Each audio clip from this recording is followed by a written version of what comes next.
Hello दोस्तों, कैसे हैं सभी लोग। दोस्तों जैसे कि हम DED फर्स्ट ईयर के फर्स्ट पेपर पर बात कर रहे हैं और आज का भी जो टॉपिक रहेगा पेपर फर्स्ट से रहेगा। पेपर फर्स्ट से यूनिट रहेगी हमारी, पेपर फर्स्ट यूनिट है हमारी 5.4। ठीक है, यूनिट 5 का 5.4 करेंगे हम पेपर फर्स्ट से। ठीक है ना, क्योंकि आजकल हम केवल पेपर फर्स्ट में हमारा यानी कि फर्स्ट ईयर के एग्जाम आने वाले हैं और बहुत जल्द उसकी डेट मिल जाएगी आपको। तो उसमें पेपर फर्स्ट से जितने भी हमें लग रहा है कि मोस्ट इंपोर्टेंट टॉपिक्स हैं उनको क्लियर करते हुए चल रहे हैं। तो आज का जो टॉपिक रहेगा हमारा role of NGOs and the community, यानी कि गैर सरकारी संगठनों और समुदाय की भूमिका, जिसमें हम सीखेंगे समुदाय क्या है, उसकी भूमिका क्या है और सरकारी गैर सरकारी संगठन क्या है, यानी कि नॉन गवर्नमेंटल ऑर्गेनाइजेशन। ठीक है, तो दोस्तों हमारा पूरा टॉपिक है गैर सरकारी संगठनों और समुदाय की भूमिका। अब यहाँ पर किस चीज की बात हो रही है? बात हो रही है दोस्तों हमारे दिव्यांग व्यक्तियों की। सभी जानते हैं दिव्यांग व्यक्तियों के लिए बात हो रही है। तो यहाँ पर वो ये कहना चाह रहे हैं कि दिव्यांगता के क्षेत्र में गैर सरकारी संगठनों और समुदाय की क्या भूमिका है, किस तरीके से गैर सरकारी संगठन और समुदाय अपनी भूमिका को निभाते हैं, है ना। तो दोस्तों देखिए, सभी जानते हैं सबसे पहले एनजीओ क्या है, नॉन गवर्नमेंटल ऑर्गेनाइजेशन, यानी कि गैर सरकारी संस्था। एक ऐसी संस्था जो सरकार से स्वतंत्र होती है ना, सरकार से पूर्ण रूप से स्वतंत्र होती है, जिसका सरकार से कोई लेना देना नहीं होता है। जैसे कि सभी जानते हैं कि हमारे दिव्यांग व्यक्तियों के लिए सरकार, राज्य सरकार, केंद्र सरकार अन्य तरीका की सुविधाएं उपलब्ध करा रहे हैं, योजनाएं चला रहे हैं, है ना, उनको भत्ता दे रहे हैं। ठीक है ना, उनको बहुत सारी छूट दे रखी है उन्होंने। ठीक है ना, तो दोस्तों उसी प्रकार से एक ऐसा समूह कह सकते हैं, हम उसको समूह कह सकते हैं, कमेटी कह सकते हैं या एनजीओ कह सकते हैं, जो सरकार रूप से स्वतंत्र होता है, निजी होता है और जो क्या है मानवतावाद और समाज की प्रक्रिया से संचालित होता है। और ये कहाँ हो सकता है? एक सामाजिक रूप से प्रारूप रूप से, एक सामाजिक परस्पर रूप से सक्रिय प्रक्रिया में ये हमें देखने को मिलता है, जिसमें समाज और मानवता जब दोनों एक चीज इकट्ठी होती है और एकता बनती है, तब एक ये एनजीओ क्लब के रूप में जो होता है, जिसमें क्या है दिव्यांग व्यक्तियों को विभिन्न प्रकार की सुविधाएं प्रदान की जाती है, जिसमें शैक्षणिक, प्रशैक्षणिक, व्यावसायिक, ठीक है ना, रिहैबिलिटेशन सभी सुविधाएं प्रदान करता है, जो क्या है एनजीओ है। कम्युनिटी क्या है दोस्तों? सभी जानते हैं समुदाय क्या है। समुदाय वह है जहां पर एक स्थान पर विभिन्न जाति के, विभिन्न संस्कृति के, विभिन्न देशों के और विभिन्न पृष्ठभूमि वाले एक साथ रहकर अपना जीवन यापन करते हैं और अपने सामाजिक तौर तरीकों का और उनके कानूनों का पालन करते हैं। वह जगह क्या एक समुदाय है, जहां पर समुदाय में स्तर, घर, परिवार, समाज, विद्यालय, मंदिर, है ना, बाजार, ये सारी चीजें कहाँ होती है? समुदाय में होती है। तो किस तरीके से गैर सरकारी संगठन और हमारा समुदाय जो है दिव्यांग व्यक्तियों के क्षेत्र में कार्य कर रहा है? देखिए दोस्तों, वर्तमान परिदृश्य में दिव्यांगता शब्द में विशिष्ट रूप से पिछले कुछ समय से व्यापक परिवर्तन आया है।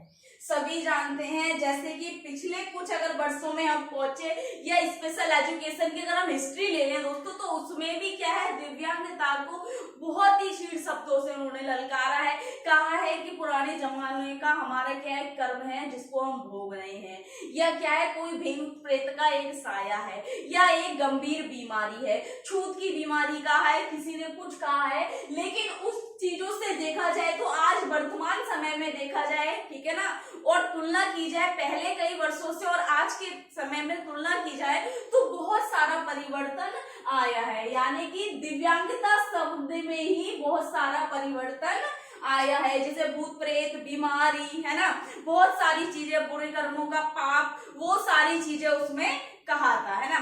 तो दोस्तों अब अगर हम बात करें तो पहले शब्द विकलांगता यूज होता था, है ना, डिसेबिलिटी कहते थे, लेकिन अगर आज हम प्रेजेंट की बात करें तो अब लोग कहते हैं दिव्यांगता, है ना, दिव्य अंग, यानी कि पहले कहते थे विकलांगता, बहुत गंदा शब्द लगता था, लेकिन अब कहते हैं एक दिव्य अंग, दिव्यांगता, जिसका अर्थ है दिव्य अंग, है ना। दिव्यांग या दिव्य को इंगित करने वाला, या हम कह सकते हैं दिव्यांगता, ठीक है ना। तो दिव्यांगता कहते हैं और हम इंग्लिश में दिव्यांगजन उसको पूरा लिखते हैं, ठीक है ना। तो दोस्तों क्या है, बहुत कुछ पहले से व्यापक बदलाव में अगर हम बात करें, पहले के लोग उनको दूर रखते थे, समाज से दूर रखते थे, परिवार से दूर रखते थे, लेकिन अब ऐसा नहीं है। अब समावेशी समाज हो गया है, समावेशी शिक्षा हो गई है, उनके लिए समान अधिकार हो गए है ना, वो सारी चीजें समान हो गई है। तो पहले अगर देखा जाए और अब देखा जाए तो दिव्यांगता सब में पिछले कुछ वर्षों से बहुत ज्यादा बदलाव या परिवर्तन हुआ है, ठीक है, जिसे लोकप्रिय रूप से दिव्यांगता के सामाजिक मॉडलों के रूप में जाना जाता है। लोकप्रिय रूप से सामाजिक मॉडलों के रूप में जाना जाता है, एक सोशल सोसाइटी के रूप में अब उसे जाना जाता है, ठीक है। फिर कह रहे हैं इसलिए राष्ट्र को प्रभावित करने वाली इस बढ़ती चिंता से निपटने के लिए, यानी कि वो कह रहे हैं इसलिए राष्ट्र को प्रभावित करने वाली, क्योंकि जहां पर ये सारी निम्न स्तर की बातें जब होती हैं, उनकी सोच इस तरह की है दिव्यांग व्यक्ति को लेकर, तो इन सभी मुश्किलों से, कठिनाइयों से और निम्न विचारों से सुधरने के लिए या निपटने के लिए एनजीओ एक नवजात समूह है। नवजात का मतलब है एक न्यू बॉर्न ग्रुप है, जिसको सशक्त बनाने में आवश्यक अवसर प्रदान करने में सक्रिय भूमिका निभाता है। किसको? दिव्यांगता शब्द से, उनके समाज से लड़ने के लिए, उनको अधिकार के लिए, उनके प्रशिक्षण के लिए, क्या है, इन सबसे निपटने के लिए एक क्या है, नवजात समूह है, जो इन सबसे निपटने के लिए सशक्त बनाने में आवश्यक अवसर प्रदान करने में सक्रिय भूमिका निभाता है। कौन निभाता है दोस्तों?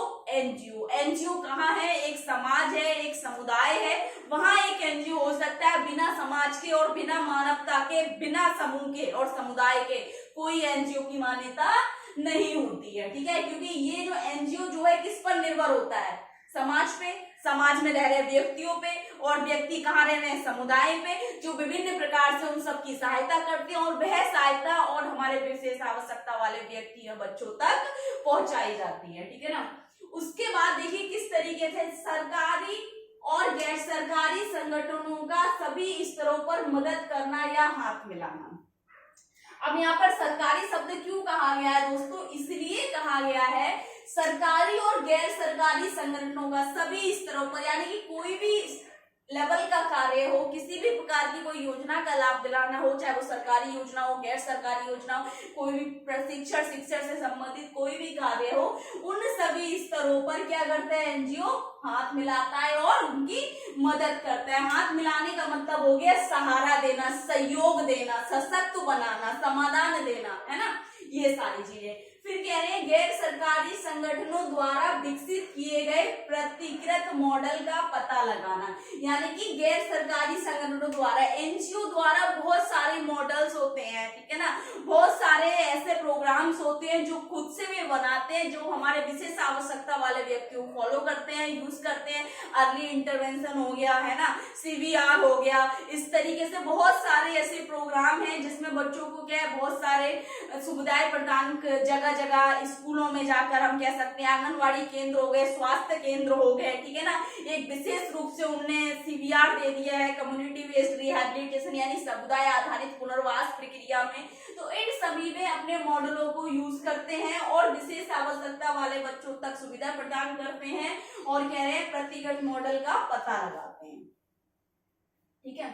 उसके बाद कह रहे हैं मॉडल को महिलाओं और बच्चों पर विशेष ध्यान देते हुए और अगम्य आबादी तक पहुंचना सुनिश्चित करना, यानी कि एनजीओ इस तरीके से भूमिका निभा रहा है अपनी, जिसमें क्या है, महिलाओं और बच्चों तक पहुंचना, यानी कि उन महिलाओं तक पहुंचना जो दिव्यांगता से अवेयर नहीं है, वो जागरूक नहीं है, उनको गर्भावस्था के समय उनको बहुत सारी सावधानियां बरतने के लिए उनको क्या है, बहुत सारा परामर्श देना, और जो अपने ऐसे बच्चों को पाल रही हैं, पालन पोषण कर रही हैं घर में रहकर, तो उन माताओं को बहुत सारे प्रशिक्षण बताना या बहुत सारी ऐसी क्रियाएं बताना किस तरीके से उन्हें अपने बच्चे के साथ कार्य करना है ना।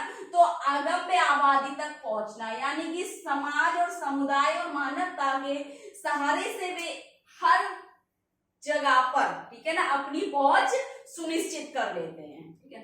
उसके बाद कह रहे हैं एनजीओ क्षेत्र के विशाल अनुभव और विशेषज्ञता और नेटवर्क का उपयोग करना। यहाँ पर वो कह रहे हैं एनजीओ के अंदर क्या है दोस्तों, एनजीओ क्या है, विशेष आवश्यकता वाले बच्चों के साथ कार्य करने के लिए विशाल अनुभव, यानी कि एक बहुत ही ज्यादा मतलब वो हम कह सकते हैं कि बहुत ही ज्यादा एक्सपीरियंस्ड जो लोग आएंगे, विशेषज्ञता का मतलब है स्पेशलिस्ट जो हो गए, ठीक है ना, वे बहुत ही ज्यादा एक्सपीरियंस्ड होंगे।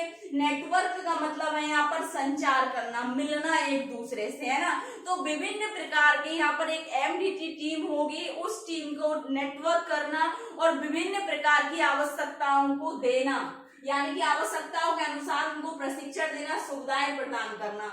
एनजीओ के अंदर ये सारी चीजें आती हैं और विशेष आवश्यकता वाले बच्चों के साथ इनके द्वारा दिए गए प्रशिक्षण या सुविधा प्रदान कराने के रूप में हम कह सकते हैं एनजीओ अपनी भूमिका निभाता है। फिर कह रहे हैं लोगों के जीवन में बदलाव लाने के लिए व्यवस्थित तरीके से गैर सरकारी संगठनों की अच्छी प्रथाओं को स्थापित करना, यानी कि लोगों के जीवन में बदलाव लाने के लिए विभिन्न प्रकार का समाज है, सबकी संस्कृति अलग अलग है, सबका पृष्ठभूमि अलग अलग है ना, अलग अलग उनके धर्म है, जाति है, रीति है, रिवाज है। तो दोस्तों सभी के अंदर एक सामाजिक सोच विकसित करना, ठीक है ना, सकारात्मक सोच विकसित करना, सकारात्मक दृष्टिकोण विकसित करना विशेष आवश्यकता वाले बच्चों के लिए। और कह रहे हैं व्यवस्थित तरीके से एनजीओ क्या है, एक अच्छी प्रथाओं को स्थापित करता है, एक अच्छे चलन को स्थापित करता है ना। फिर कह रहे हैं नागरिक समाज द्वारा निगरानी और मूल्यांकन करना और पारदर्शी लोगों के प्रति जवाबदेही बनना, यानी कि वो कह रहे हैं नागरिक समाज, यानी कि हमारे समाज के प्रति मॉनिटरिंग करना, कहाँ पर सही हो रहा है, कहाँ पर गलत हो रहा है। निगरानी का मतलब होता है मॉनिटरिंग करना, ठीक है, और इवैल्यूएशन करना, उसमें से क्यों गलत हो रहा है, कैसे गलत हो रहा है, इसको कैसे सुधारा जा सकता है, ठीक है। पारदर्शी लोगों के प्रति जवाबदेही बनना, यानी कि जो निगेटिविटी रखते हैं या जो नकारात्मक दृष्टिकोण रखते हैं विशेष आवश्यकता वाले बच्चों के प्रति, तो उनके लिए जवाबदेही बनना और उस पर कार्रवाई करना। इस रूप में हमारा एनजीओ जो है समुदाय के साथ मिलकर एक भूमिका निभा रहा है। उसके बाद क्या है दोस्तों, वैश्वीकरण के इस युग में देश की मुख्य धारा में दिव्यांगों का समावेश देश की आबादी का एक महत्वपूर्ण हिस्सा है। क्या कह रहे हैं, इस युग में देश के मुख्य धारा में, यानी कि हमारे दिव्यांग व्यक्तियों को जो है मेन स्ट्रीम से जुड़ने के लिए देश की आबादी का एक महत्वपूर्ण हिस्सा माना जाता है, या महत्वपूर्ण हिस्सा है, क्योंकि है तो हमारे देश के लोग, ठीक है ना, हमारे समाज में है। एनजीओ को जो समाज के प्रमुख चालक के रूप में जाने जाते हैं, यानी कि एनजीओ क्या है, प्रमुख चालक के रूप में जाने जाते हैं, जिसके द्वारा विशेष आवश्यकता वाले बच्चों को प्रशिक्षण दिया जा रहा है, व्यवसाय दिया जा रहा है, रोजगार दिया जा रहा है, हम कह सकते हैं उनको रिहेबिलिटेशन दिया जा रहा है, बहुत सारी आवश्यकताओं को पूर्ति हो रही है वहां पर उनके। तो क्या कहा है उन्होंने, एनजीओ समाज के प्रमुख चालक के रूप में जाने जाते हैं, ठीक है ना, जो नवजात समूह को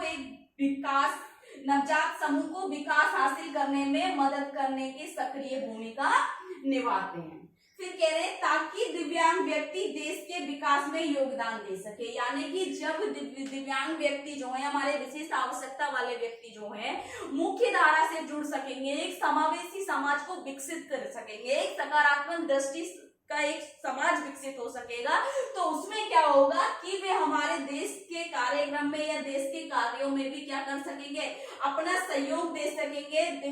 दिव्यांग व्यक्ति देश के विकास में अपना योगदान दे सकेंगे सक्रिय रूप से।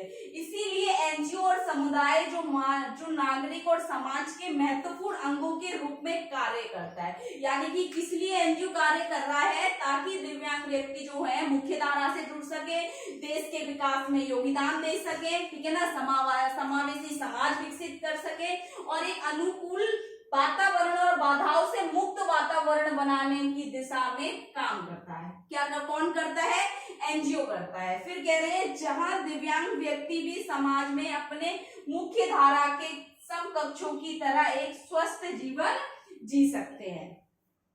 यानी कि वो कह रहे हैं, इसलिए एनजीओ कह रहा है कि एनजीओ और समुदाय जो नागरिक समाज के महत्वपूर्ण अंगों के रूप में कार्य करता है, ठीक है ना। और कह रहे हैं एक अनुकूल वातावरण और बाधाओं से मुक्त वातावरण बनाने की दिशा करता है, यानी कि बाधा मुक्त वो कह रहे हैं जिसमें बैरियर फ्री एनवायरमेंट हो, ठीक है ना। उनकी आवश्यकताओं को ध्यान में रखकर एक बैरियर फ्री एनवायरमेंट क्रिएट करता है वहां पर, जहां पर दिव्यांग व्यक्ति भी समाज में अपने मुख्य धारा के समकक्षों में, यानी कि जहां दिव्यांग व्यक्ति समाज में समान रूप से, ठीक है ना, समकक्षों की तरह एक स्वस्थ जीवन जी सके, जैसे कि एक सामान्य व्यक्ति अपना जीवन यापन करता है समाज में रहकर, समुदाय में रहकर, ठीक है। फिर कह रहे हैं समुदाय और समाज की स्वीकृति से सभी दिव्यांग व्यक्ति को एक समावेशी समाज में जीवन जीने का अवसर प्राप्त हो सकता है।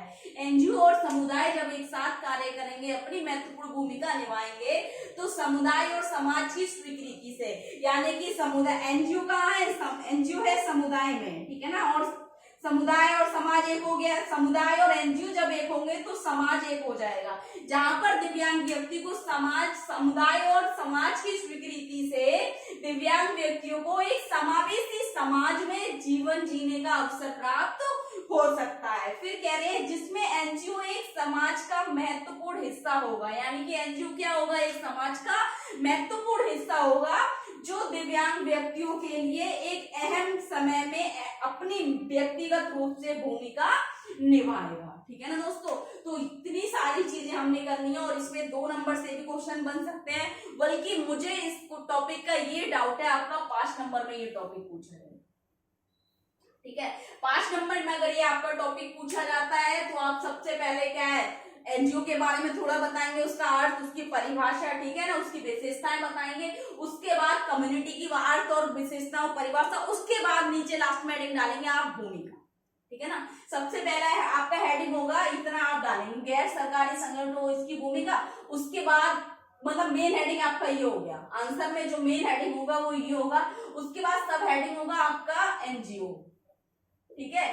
वहां पर उसका आप मीनिंग लिखेंगे, ठीक है ना, डेफिनेशन लिखेंगे उसकी, ठीक, और उसके कैरेक्टरिस्टिक्स लिखेंगे, यानी कि उसकी विशेषताएं देंगे आप, किसकी, एनजीओ की क्या क्या विशेषताएं हैं, ठीक है, या कार्य कर सकते हैं, विशेषताएं कर सकते हैं, अगर 5 नंबर में आ जाए, क्योंकि आपको 150 शब्दों में करना है, डिटेल तो करना होगा। फिर उसके बाद आप समुदाय के बारे में से, समुदाय के बारे में उसका अर्थ, परिभाषा और विशेषताएं आप बताएंगे। फिर लास्ट में आपका एक होगा भूमिका, जो आपका कम से कम 1.5 पेज में होगा, ठीक है ना, भूमिका आप इसकी डालेंगे तो बहुत लंबा खिंच जाएगा, अच्छे से एक्सप्लेन भी कर सकते हैं, अच्छा टॉपिक है ना, अपने आप में ग्रो करने वाला। दोस्तों अगर कुछ समझ नहीं आ रहा है, कुछ डाउट लग रहा है, कुछ पूछना है तो कमेंट बॉक्स में जाके कमेंट करें, ज्यादा से ज्यादा वीडियो लाइक करें, चैनल को सब्सक्राइब कर दें और बेल आइकन को भी प्रेस कर दें, ताकि आने वाली वीडियो आप तक पहुंचती रहे दोस्तों। और दोस्तों आपकी जो क्लासेस है हिंदी में भी प्रोवाइड हो सकते हैं, इंग्लिश में पॉसिबल नहीं है, तो उसके लिए सॉरी, थैंक यू।